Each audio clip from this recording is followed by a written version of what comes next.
ರಾಜ್ಯದ ರೈತರಿಗೆ ಸರ್ಕಾರ ಸಿಹಿ ಸುದ್ದಿ ನೀಡಿದೆ.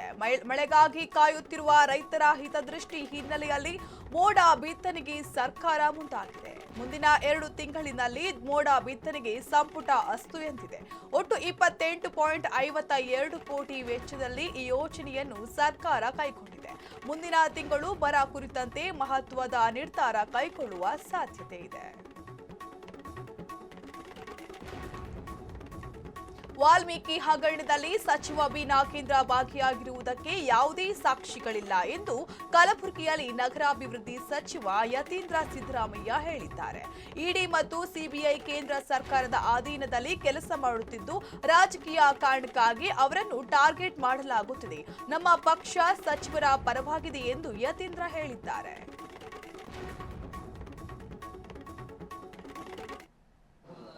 ಸಿಬಿಐ ಪತ್ರ ಬರೆದಿದ್ದಾರೆ. ಈಗ ಇಡಿ ಸಿಬಿಐ ಅವರೆಲ್ಲ ಕೂಡ ಕೇಂದ್ರ ಸರ್ಕಾರದ ಕೈಗೊಂಬೆಗಳ ಥರ ಅವರು ಕೆಲಸ ಮಾಡ್ತಿದ್ದಾರೆ. ನಾವು SIT ಮಾಡಿದ್ವಿ. SITನಲ್ಲಿ ಅವ್ರನ್ನ ಅಕ್ಯೂಸ್ಡ್ ಆಗಿ ಮಾಡಿಲ್ಲ, ಆರೋಪಿಗಳನ್ನಾಗಿ ಮಾಡಿಲ್ಲ. ಮತ್ತು ಎಷ್ಟು ಹಣ ವಾಲ್ಮೀಕಿನಿಗೆ ಬಂದು ತೆಗೆದಿದ್ರು, ಸುಮಾರು 87 ಕೋಟಿ ಹಣ ತೆಗೆದಿದ್ರು. ಅದರೊಳಗೆ 79 ಕೋಟಿಗಾಗಲೇ ರಿಕವರು ಆಗಿದೆ. ಇನ್ನು ಮಿಕ್ಕಿದ್ದು ಬೇರೆ ಬೇರೆ ಆಸೆಟ್ಸಲ್ಲಿದೆ, ಕಾರು ಗೀರು ತೊಗೊಂಡಿದ್ದಾರೆ. ಸೊ ಅದನ್ನು ರಿಕವರ್ ಮಾಡ್ತೀವಿ. ಸೊ ಹಣ ಎಲ್ಲಿಗೂ ಹೋಗಿಲ್ಲ. ಸರ್ಕಾರದ ಹಣನ ಮತ್ತೆ ವಾಪಸ್ ನಾವು ತಗೊಂಡಿದ್ದೀವಿ. ಮತ್ತು ನಾಗೇಂದ್ರ ಅವರು ಇದರೊಳಗೆ ಇನ್ವಾಲ್ವ್ ಆಗಿದ್ದಕ್ಕೆ ಯಾವುದು ಸರಿಯಾದಂಥ ಬಲವಾದಂಥ ಸಾಕ್ಷ್ಯಾಧಾರಗಳಿಲ್ಲ. ಇಡಿ ಅವರು ಕೂಡ ಮೊದಲನೇ ಬಾರಿ ಅವರು FIR ಮಾಡಿದಾಗ ನಾಗೇಂದ್ರ ಅವರನ್ನು ಅವರು ಆರೋಪಿಗಳನ್ನಾಗಿ ಮಾಡಲ್ಲ. ಕೇವಲ ಬಳ್ಳಾರಿ ರಾಜಕಾರಣ ವಾಲ್ಮೀಕಿ ಸಮುದಾಯದ ಮೇಲೆ ಹಿಡಿತ ಸಾಧಿಸಲು ಹಾಲಿ ಸಚಿವ ಬಿ ನಾಗೇಂದ್ರ ಹಾಗೂ ಮಾಜಿ ಸಚಿವ ಬಿ ಶ್ರೀರಾಮುಲು ನಡುವೆ ತೀವ್ರ ಪೈಪೋಟಿ ಏರ್ಪಟ್ಟಿದೆ. ನಿಗಮದ ಹಗರಣವನ್ನು ಅಸ್ತ್ರವಾಗಿ ಬಳಸಿಕೊಂಡು ಬಿಜೆಪಿ ವತಿಯಿಂದ ಪಾದಯಾತ್ರೆ ನಡೆಸಲು ಶ್ರೀರಾಮುಲು ಸಿದ್ಧತೆ ನಡೆಸಿದರೆ, ನಾಗೇಂದ್ರ ದಲಿತ ಶಾಸ್ತ್ರ ಪ್ರಯೋಗಿಸಿ ತಮ್ಮ ಪ್ರಾಬಲ್ಯ ಮೆರೆಯಲು ಯತ್ನಿಸುತ್ತಿದ್ದಾರೆ.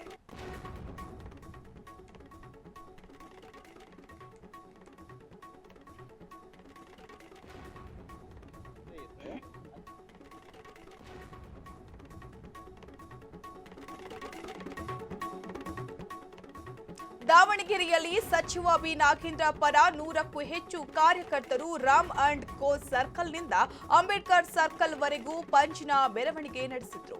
ಬಿಜೆಪಿ ಉದ್ದೇಶಪೂರ್ವಕವಾಗಿ ನಾಗೇಂದ್ರರನ್ನು ಟಾರ್ಗೆಟ್ ಮಾಡುತ್ತಿದೆ. ಈ ಕೂಡಲೇ ದಲಿತ ವಿರೋಧಿ ನೀತಿಯನ್ನು ಕೈಬಿಡಬೇಕು ಎಂದು ಕಾರ್ಯಕರ್ತರು ಆಕ್ರೋಶ ವ್ಯಕ್ತಪಡಿಸಿದ್ರು.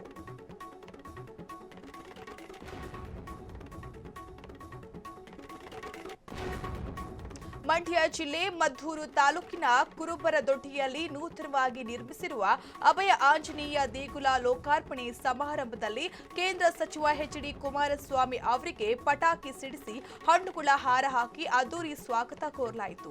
ಜಾನಪದ ಕುಣಿತದೊಂದಿಗೆ ನಡೆದ ಮೆರವಣಿಗೆಯಲ್ಲಿ ದೇಗುಲದ ಗೋಪುರದ ಕುಂಭಾಭಿಷೇಕ ನೆರವೇರಿಸಿ ವಿಶೇಷ ಪೂಜೆ ಸಲ್ಲಿಸಲಾಯಿತು. ಮಾಜಿ ಸಚಿವ ಡಿಸಿ ತಮ್ಮಣ್ಣ ಸೇರಿದಂತೆ ಹಲವು ಜೆಡಿಎಸ್ ಕಾರ್ಯಕರ್ತರು ಸಾಥ್ ನೀಡಿದ್ದಾರೆ. ಸಚಿವ ಎಚ್.ಸಿ. ಬಾಲಕೃಷ್ಣ ಹಾಗೂ ಮಾಜಿ ಸಂಸದ ಡಿಕೆ ಸುರೇಶ್ ವಿರುದ್ಧ ಕೇಂದ್ರ ಸಚಿವ ಎಚ್.ಡಿ. ಕುಮಾರಸ್ವಾಮಿ ವಾಗ್ದಾಳಿ ನಡೆಸಿದ್ದಾರೆ. ರಾಮನಗರದ ಅಕ್ಕೂರಿನಲ್ಲಿ ಮಾತನಾಡಿದ ಕುಮಾರಸ್ವಾಮಿ, ಸಚಿವ ಎಚ್.ಸಿ. ಬಾಲಕೃಷ್ಣ ಮಾಜಿ ಸಂಸದ ಡಿಕೆ ಸುರೇಶ್ ಟೌನ್ಶಿಪ್ ಹೆಸರಿನಲ್ಲಿ ರೈತರ ಭೂಮಿ ಲಪಟಾಯಿಸಿ ಸೂಟ್ಕೇಸ್ ಬೃಂದಾವನ ನಿರ್ಮಾಣಕ್ಕೆ ಮುಂದಾಗಿದ್ದಾರೆ ಎಂದು ದೂರಿದರು.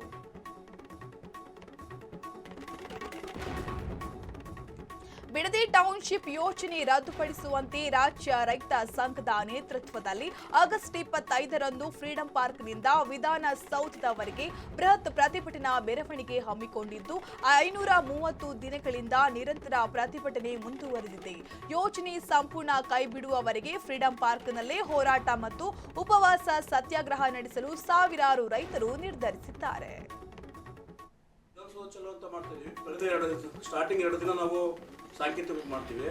2 ದಿನಕ್ಕೂ ಅವ್ರೇನೋ ಸ್ಪಂದಿಸಲಿಲ್ಲ ಅಂತಂದ್ರೆ 3 ದಿನ ಉಪವಾಸ ಕೂತ್ಕೋಬೇಕು ಅನ್ನೋದೊಂದು ಯೋಚನೆ ಮಾಡ್ತಾ ಇದೀವಿ. ಒಂದು ವೇಳೆ ಏನಾದ್ರು ನಾವು ಉಪವಾಸ ಕೂತ್ಕೊಂಡಲ್ಲಿ ಏನಾರು ಸಾವು ನೋವುಗಳಾದ್ರೆ ರಾಜ್ಯ ಸರ್ಕಾರ ಮತ್ತು ಜಿಬಿಡಿ ನೇರ ಕಾರಣ ಆಗ್ತದೆ. ಯಾಕಂದ್ರೆ ನಾವು 3ನೇ ದಿನಕ್ಕೆ ನಾವು ಇನ್ನು ಸಾಕಷ್ಟು ಕಾಲ 531 532 ಕೂತಿದ್ದೀವಿ. ನಮ್ಮ ಮನವಿಗೆ ನಮ್ಗೆ ಒಂದು ಪ್ರತಿಭಟನೆ ಬೆಲೆ ಇಲ್ಲ ಅಂದಾಗ ಉಪವಾಸ ಕೂತ್ಕೊಳ್ತೀವಿ. ಇದರಿಂದ ಏನಾರು ಸಾವು ನೋವುಗಳು ಏನೋ ಆಯ್ತು ಅಂತ ರೈತರಿಗೆ ಅದು ನೇರ ರಾಜ್ಯ ಸರ್ಕಾರ ಮತ್ತು ಜಿಬಿಡಿಯ ಕಾರಣ. ಯೋಜನೆ ರದ್ದು ಮಾಡ್ಕೊಂಡು ಬರೋರು ವಾಪಸ್ ಬರಲ್ಲ ಊರಿಗೆ.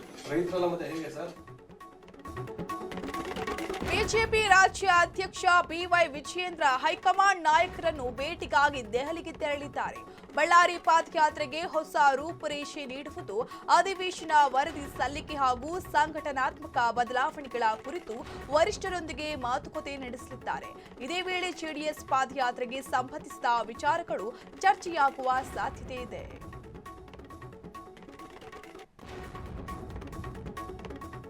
ಭದ್ರಾ ನೀರು ಬಿಡುವ ಕುರಿತು ರೈತರಲ್ಲಿ ಭಿನ್ನಾಭಿಪ್ರಾಯವಿರುವುದರಿಂದ ದಾವಣಗೆರೆಯಲ್ಲಿ ಸಭೆ ನಡೆಸಿ ಒಮ್ಮತದ ತೀರ್ಮಾನ ಕೈಗೊಳ್ಳಲಾಗುವುದು ಎಂದು ಜಿಲ್ಲಾ ಉಸ್ತುವಾರಿ ಸಚಿವ ಎಸ್ಎಸ್ ಮಲ್ಲಿಕಾರ್ಜುನ್ ಸ್ಪಷ್ಟಪಡಿಸಿದ್ದಾರೆ. ಭತ್ತ ಹಾಗೂ ಅಡಿಕೆ ಬೆಳೆಗಾರರಿಬ್ಬರಿಗೂ ಅನುಕೂಲವಾಗುವಂತೆ ನಿರ್ಧಾರ ಕೈಗೊಳ್ಳಲಾಗುವುದು ಎಂದಿರುವ ಅವರು, ವಾಣಿ ವಿಲಾಸ ಸಾಗರಕ್ಕೆ ನೀರು ಬಿಡುವ ವಿಚಾರದಲ್ಲಿ ಸರ್ಕಾರದ ಷಡ್ಯಂತ್ರವಿಲ್ಲ ಎಂದು ತಿಳಿಸಿದರು.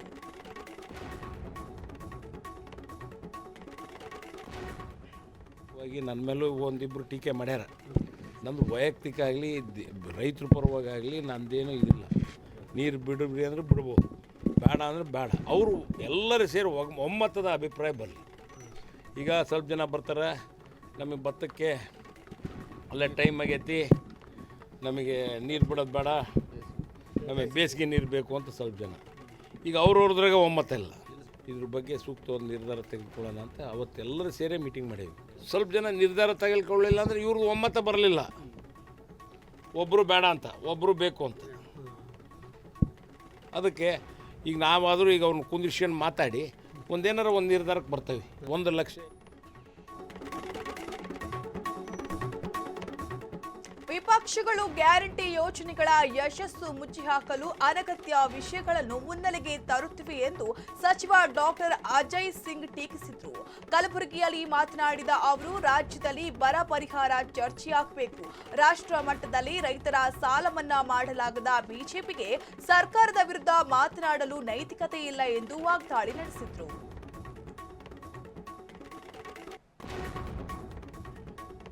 ರಾಜ್ಯದಲ್ಲೇ ಮೊಟ್ಟ ಮೊದಲ 900 ಆಸನಗಳ ಸಾಮರ್ಥ್ಯದ ಹೈಟೆಕ್ ಡಾಕ್ಟರ್ ಬಿಆರ್ ಅಂಬೇಡ್ಕರ್ ಭವನ ಮತ್ತು ಅನುಭವ ಕೇಂದ್ರವನ್ನು ಚಿಂತಾಮಣಿಯಲ್ಲಿ ಡಿಸಿಎಂ ಡಾಕ್ಟರ್ ಜಿ ಪರಮೇಶ್ವರ್ ಉದ್ಘಾಟಿಸಿದರು. 40 ವರ್ಷಗಳ ಹೋರಾಟದ ಫಲವಾಗಿ ರೂಪುಗೊಂಡಿರುವ ಈ ಕೇಂದ್ರದಲ್ಲಿ ತಂತ್ರಜ್ಞಾನದ ಮೂಲಕ ಬಾಬಾ ಸಾಹೇಬರ ಇತಿಹಾಸ ಪ್ರದರ್ಶನಗೊಳ್ಳಲಿದ್ದು ಮುಂದಿನ ಪೀಳಿಗೆಗೆ ದಾರಿದೀಪವಾಗಲಿದೆ ಎಂದಿದ್ದಾರೆ. ಹಾವೇರಿ ಜಿಲ್ಲೆ ಶಿಗ್ಗಾವಿಯ ಆಂಜನೇಯ ದೇಗುಲ ಆವರಣದಲ್ಲಿ ಮೂತ್ರ ವಿಸರ್ಜನೆ ಮಾಡಿದ್ದ ಸ್ಥಳಕ್ಕೆ ಸಂಸದ ಬಸವರಾಜ ಬೊಮ್ಮಾಯಿ ಭೇಟಿ ನೀಡಿದ್ರು. ದೇವಸ್ಥಾನ ಶುದ್ಧಿಗೊಳಿಸಿ ವಿಶೇಷ ಪೂಜೆ ಸಲ್ಲಿಸಿದ ಬಳಿಕ ಸ್ಥಳೀಯರಿಂದ ಘಟನೆಯ ವಿವರ ಪಡೆದರು. ದೇವಸ್ಥಾನದ ಪಾವಿತ್ರತೆಯನ್ನು ಕಡ್ಡಾಯವಾಗಿ ಕಾಪಾಡುವಂತೆ ಸಂಸದರಲ್ಲಿ ಸ್ಥಳೀಯರು ಮನವಿ ಮಾಡಿದರು. ಮೂಡ ಹಗರಣದಲ್ಲಿ 1100 ನಿವೇಶನ ಮಾತ್ರವಲ್ಲದೆ 2019ರಿಂದ 2024ರವರೆಗೂ ಹಂಚಿಕೆಯಾದ 4350ಕ್ಕೂ ಅಧಿಕ ನಿವೇಶನಗಳು ರದ್ದಾಗಬೇಕು ಎಂದು ಮೈಸೂರು ಬಿಜೆಪಿ ಶಾಸಕ ಶ್ರೀವತ್ಸ ಒತ್ತಾಯಿಸಿದ್ದಾರೆ. ಸುದ್ದಿಗೋಷ್ಠಿಯಲ್ಲಿ ಮಾತನಾಡಿದ ಅವರು, ಅಧಿಕಾರಿಗಳ ರಕ್ಷಣೆಗಾಗಿ ಸಂಪೂರ್ಣ ಅಕ್ರಮ ಸೈಟ್ ಹಂಚಿಕೆ ಮುಚ್ಚಿಹಾಕುವ ಪ್ರಯತ್ನ ನಡೆಯುತ್ತಿದ್ದು, ಕೂಡಲೇ ಸರ್ಕಾರ ಸಮಗ್ರ ತನಿಖೆ ನಡೆಸಿ ಎಲ್ಲಾ ಸೈಟ್ಗಳನ್ನು ಮುಟ್ಟುಗೋಲು ಹಾಕಿಕೊಳ್ಳಬೇಕು ಎಂದರು. ರಾಜ್ಯದ ಬರ ಪರಿಸ್ಥಿತಿ ನೀಗಿಸಲು ಮಳೆಗಾಗಿ ಮುಖ್ಯಮಂತ್ರಿಗಳ ಸೂಚನೆಯಂತೆ ಮಡಿಕೇರಿ ತಾಲೂಕಿನ ಕಕ್ಕಬೆ ಗ್ರಾಮದ ಇಗ್ಗುತಪ್ಪ ದೇವಸ್ಥಾನದಲ್ಲಿ ಜಿಲ್ಲಾ ಉಸ್ತುವಾರಿ ಸಚಿವ ನರೇಂದ್ರ ಸ್ವಾಮಿ ನೇತೃತ್ವದಲ್ಲಿ ವಿಶೇಷ ಪೂಜೆ ಹಾಗೂ ರುದ್ರಾಭಿಷೇಕ ನೆರವೇರಿಸಲಾಯಿತು. ಈ ವೇಳೆ ಶಾಸಕರಾದ ಎಎಸ್ ಪೊನ್ನಣ್ಣ ಹಾಗೂ ಮಂತರ್ಗೌಡ ಸಾಥ್ ನೀಡಿದ್ದು, ಪೂಜೆ ನಡೆಯುತ್ತಿದ್ದಂತೆಯೇ ಧಾರಾಕಾರ ಮಳೆ ಸುರಿದಿದೆ.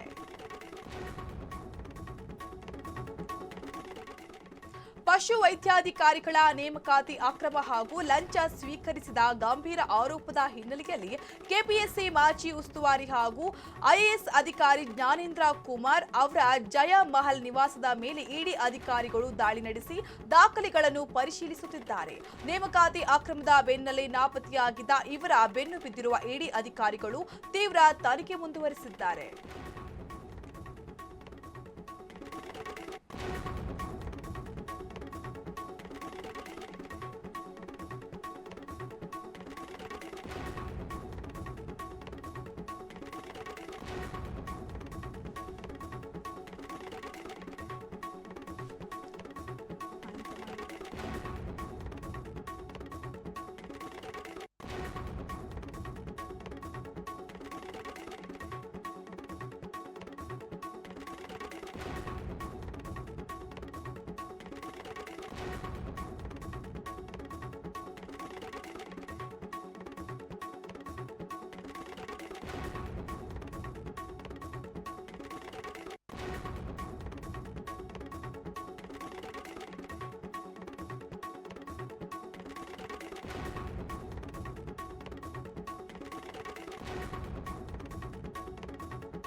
ಮುಂದಿನ ಲೋಕಸಭೆ ಮತ್ತು ವಿಧಾನಸಭೆ ಚುನಾವಣೆಗಳನ್ನು ದೃಷ್ಟಿಯಲ್ಲಿಟ್ಟುಕೊಂಡು ಪ್ರಧಾನಿ ನರೇಂದ್ರ ಮೋದಿ ಅವರು ಬಿಜೆಪಿಯ ನೂತನ ರಾಷ್ಟ್ರೀಯ ಪದಾಧಿಕಾರಿಗಳೊಂದಿಗೆ ಮಹತ್ವದ ಸಭೆ ನಡೆಸಿದ್ದಾರೆ. ಪಕ್ಷದ ಸಂಘಟನೆ ಬಲಪಡಿಸುವುದು, ಜನರೊಂದಿಗೆ ಸಂಪರ್ಕವನ್ನು ಮತ್ತಷ್ಟು ಗಟ್ಟಿಗೊಳಿಸುವುದು ಹಾಗೂ ನೂತನ ತಂಡದೊಂದಿಗೆ ಅಭಿಪ್ರಾಯಗಳನ್ನು ವಿನಿಮಯ ಮಾಡಿಕೊಳ್ಳುವ ಕುರಿತು ಈ ಸಭೆಯಲ್ಲಿ ವಿಸ್ತೃತ ಚರ್ಚೆ ನಡೆಸಲಾಯಿತು.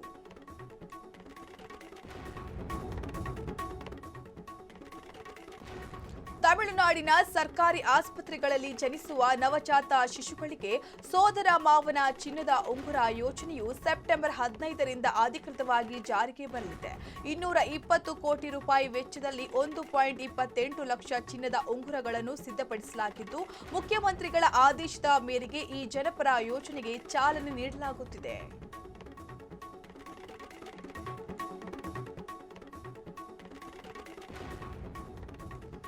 ಕರ್ನಾಟಕದ ಮಂಕಿ ಮ್ಯಾನ್ ಎಂದೇ ಖ್ಯಾತರಾಗಿರುವ ಪ್ರಸಿದ್ಧ ಪರ್ವತಾರೋಹಿ ಚಿತ್ರದುರ್ಗದ ಜ್ಯೋತಿರಾಜ್ ಅಲಿಯಾಸ್ ಕೋತಿರಾಜ್ ತಮ್ಮ ಅಕ್ಕನ ಮಗಳು ನಿವೇದಿತಾ ಅವರೊಂದಿಗೆ ಚಿತ್ರದುರ್ಗದ ವೈಭವ ಘಾಟ್ನಲ್ಲಿ ಅದ್ದೂರಿಯಾಗಿ ಸಪ್ತಪದಿ ನುಡಿದರು. ಪರ್ವತಾರೋಹಣದ ವೇಳೆ ಗಾಯಗೊಂಡು ವಿಳಂಬವಾಗಿದ್ದ ಮದುವೆ ಈಗ ನೆರವೇರಿದ್ದು, ಕುಟುಂಬಸ್ಥರು ಹಾಗೂ ರಾಜ್ಯದ ಮೂಲೆ ಮೂಲೆಗಳಿಂದ ಆಗಮಿಸಿದ ಅಭಿಮಾನಿಗಳು ನವ ದಂಪತಿಗೆ ಶುಭ ಹಾರೈಸಿದರು.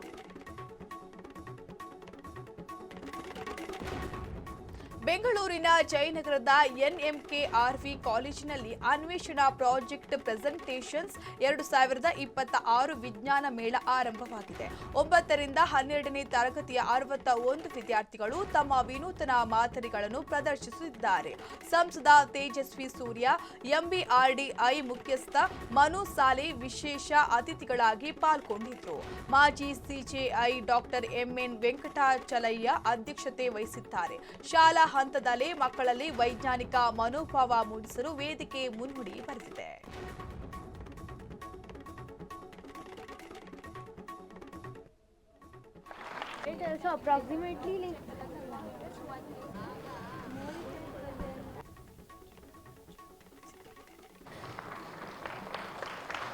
ಇದು ಅಕಸ್ಮಾತ್ ನಾವು ಹೈಡ್ರೋಫೋಬಿಸಿಟಿ ಮಾಡಲಿಲ್ಲ ಅಂದ್ರೆ ಏನಾಗ್ತದೆ ಅಂದರೆ ಒಂದು ಮಟೀರಿಯಲ್ ಮ್ಯಾಗ ಒಂದು ಯಂತ್ರ ಮ್ಯಾಗ ಏನರ ಬಿತ್ತಂದರೆ ಬಿದ್ದಾಗ ಅದು ಆ ಯಂತ್ರ ಕೆಟ್ಟು ಹೋಗ್ಬೋದು.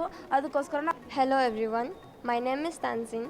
I am from Ladakh and I come from here for the project called Prayoga Anveshna.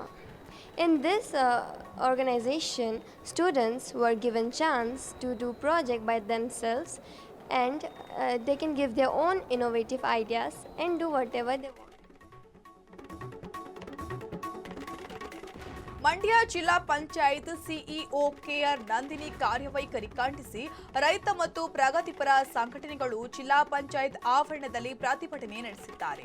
ಸಾರ್ವಜನಿಕರ ಭೇಟಿಗೆ ಸಿಗದಿರುವುದು, ಗ್ರಾಮ ಪಂಚಾಯತ್ಗಳಲ್ಲಿನ ಭ್ರಷ್ಟಾಚಾರ ದೂರುಗಳ ಬಗ್ಗೆ ಕ್ರಮ ಕೈಗೊಳ್ಳದಿರುವ ಆರೋಪ ಕೇಳಿಬಂದಿದೆ. ಅಕ್ರಮಗಳ ಕುರಿತಂತೆ ತನಿಖೆ ನಡೆಸಿ ತಪ್ಪಿತಸ್ಥರ ವಿರುದ್ಧ ಕ್ರಮಕ್ಕೆ ಹೋರಾಟಗಾರರು ಒತ್ತಾಯಿಸಿದ್ದಾರೆ.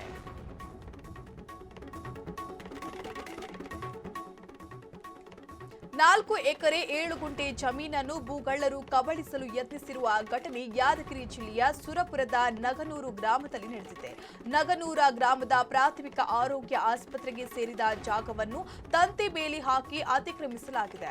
ಇದರಿಂದಾಗಿ ರೋಗಿಗಳು ಹಾಗೂ ಆಂಬ್ಯುಲೆನ್ಸ್ ಸಂಚಾರಕ್ಕೆ ತೊಂದರೆಯಾಗುತ್ತಿದ್ದು, ಈ ಕೃತ್ಯದಲ್ಲಿ ಅಧಿಕಾರಿಗಳ ಕೈವಾಡವಿದ್ದು ಕೂಡಲೇ ಕ್ರಮಕ್ಕೆ ಗ್ರಾಮಸ್ಥರು ಆಗ್ರಹಿಸಿದ್ದಾರೆ.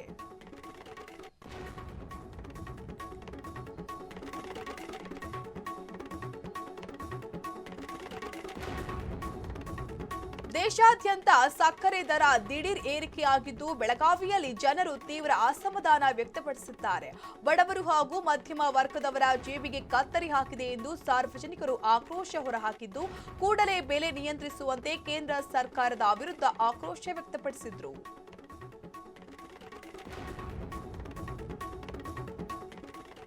ಹೈದರಾಬಾದ್ನ ಮಲ್ಲಾರೆಡ್ಡಿ ಯೂನಿವರ್ಸಿಟಿ ಮೈದಾನದಲ್ಲಿ ನಟ ಯಶ್ ಅಭಿನಯದ ಬಹು ನಿರೀಕ್ಷಿತ ಟಾಕ್ಸಿಕ್ ಸಿನಿಮಾದ ಫ್ರೀ ರಿಲೀಸ್ ಅಭಿಮಾನಿಗಳ ಸಮ್ಮುಖದಲ್ಲಿ ಜರುಗಿತು. ಚಿತ್ರದ ತಾರಾಗಣ ಹಾಗೂ ಚಿತ್ರತಂಡ ಪಾಲ್ಗೊಂಡಿದ್ದ ಸಮಾರಂಭದಲ್ಲಿ ಯಶ್ ಅವರಿಗೆ ತೆಲುಗುನಾಡಿನಲ್ಲೂ ಭರ್ಜರಿ ಕ್ರೇಜ್ ಕಂಡುಬಂತು. ಆಗಸ್ಟ್ 26ರಂದು ಈ ಸಿನಿಮಾ ವಿಶ್ವಾದ್ಯಂತ ಬಿಡುಗಡೆಯಾಗಲಿದೆ.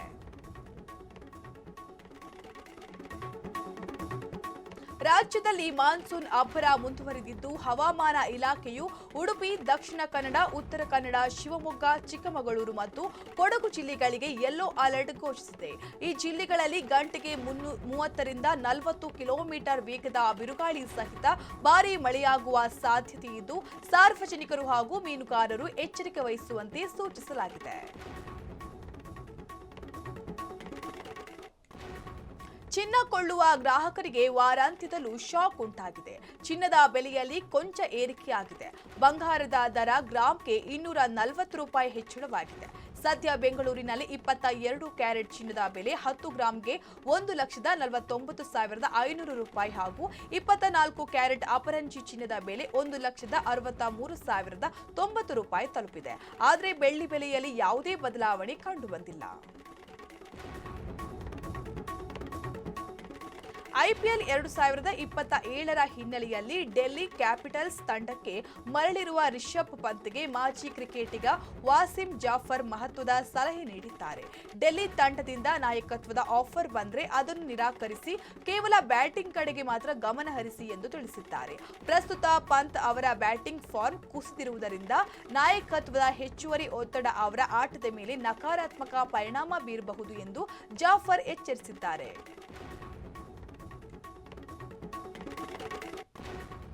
ರಾಜ್ಯದಲ್ಲಿ HINI ಸೋಂಕು ತೀವ್ರಗೊಂಡಿದ್ದು ಒಟ್ಟು ಪ್ರಕರಣಗಳ ಸಂಖ್ಯೆ 4,000 ಗಡಿ ದಾಟಿದೆ. ಹವಾಮಾನ ವೈಪರೀತ್ಯದಿಂದ ಉಲ್ಬಣಿಸಿರುವ ಈ ಸೋಂಕು ಮಕ್ಕಳು ಹಾಗೂ ವೃದ್ಧರ ಮೇಲೆ ಹೆಚ್ಚಿನ ಪರಿಣಾಮ ಬೀರುತ್ತಿದೆ. ಪರಿಸ್ಥಿತಿ ನಿಯಂತ್ರಿಸಲು ಆರೋಗ್ಯ ಇಲಾಖೆ ತೀವ್ರ ನಿಗಾ ವಹಿಸಿದ್ದು ಆಸ್ಪತ್ರೆಗಳಲ್ಲಿ ಅಗತ್ಯ ಔಷಧಿ ಮತ್ತು ಚಿಕಿತ್ಸಾ ಸೌಲಭ್ಯಗಳನ್ನು ಸಿದ್ಧವಾಗಿಟ್ಟುಕೊಳ್ಳುವಂತೆ ಕಟ್ಟುನಿಟ್ಟಿನ ಸೂಚನೆ ನೀಡಿದೆ.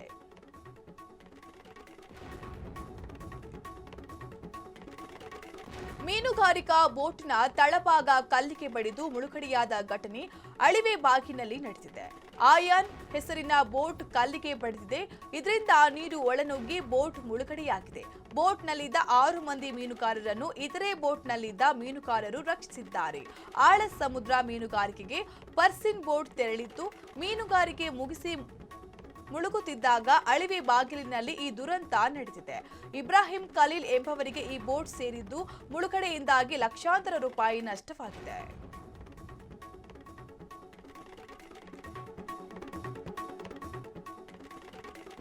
ದೇಗುಲ ಗೋಪುರ ಧ್ವಂಸಗೊಳಿಸಿರುವ ಪ್ರಕರಣ ಬೆಂಗಳೂರಿನ ಮಹದೇವಪುರದ AICS ಲೇಔಟ್ನಲ್ಲಿ ನಡೆದಿದೆ. ಗಣೇಶ ದೇಗುಲದ ಗಾಳಿಗೋಪುರ ಫುಟ್ಪಾತ್ ಮೇಲೆ ಇದೆ ಎಂದು GBA ಅಧಿಕಾರಿಗಳು ಧ್ವಂಸಗೊಳಿಸಿದ್ದಾರೆ ಎಂದು ಸ್ಥಳೀಯರು ಆರೋಪಿಸಿದ್ದಾರೆ. ಅಧಿಕಾರಿಗಳ ಕ್ರಮವನ್ನು ಖಂಡಿಸಿ ಸ್ಥಳೀಯ ನಿವಾಸಿಗಳು ರಸ್ತೆಗಿಳಿದು ತೀವ್ರ ಪ್ರತಿಭಟನೆ ನಡೆಸಿದ್ದಾರೆ.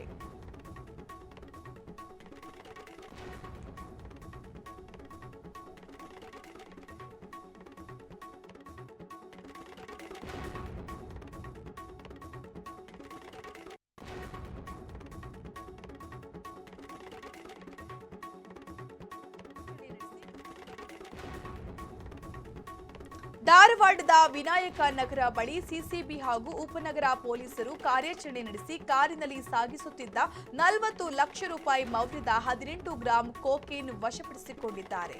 ಪ್ರಕರಣಕ್ಕೆ ಸಂಬಂಧಿಸಿದಂತೆ ಉದ್ಯಮಿಗಳಾದ ರಿಷಿ ಪಾಂಡೆ, ದೀಪಕ್ ಮುದ್ಕಲ್ ಹಾಗೂ ಖಾಸಗಿ ಆಸ್ಪತ್ರೆ ವೈದ್ಯ ಡಾಕ್ಟರ್ ಸರ್ವೇಶ್ ಪಾಟೀಲ್ ಅವರನ್ನು ಬಂಧಿಸಲಾಗಿದೆ.